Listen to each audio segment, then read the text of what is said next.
আজকে আমি মাংস রান্না করব। তো আলুগুলো ভেজে রাখলাম। হুম এই পুটলাতে মাংস আছে, এখনো মাংস ধুইছি না।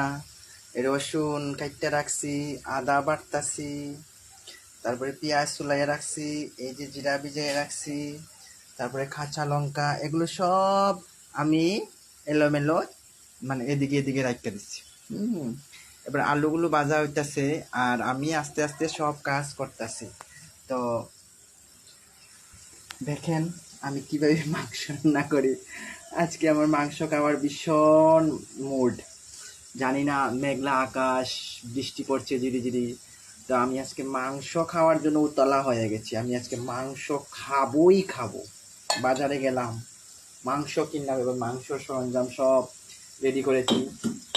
মশলা হচ্ছে, আস্তে আস্তে সব হবে। আপনারা আসবেন মাংস খেতে, সবাইকে খাওয়াবো। এই যে আমার আদা বাটা হয়ে গেছে, এবার মরিচগুলো বাটবো, কাঁচা লঙ্কা। ভাবছেন পাগলে কি বলে, যাই বলেন না কেন, আমার মন যা চায় তাই করি। আমাকে কেউ বাধা দেয় না। একদম আপনাদের ভালো লাগলে লাগুক, না লাগলে নাও লাগতে পারে, কিন্তু আমি যা মন চায়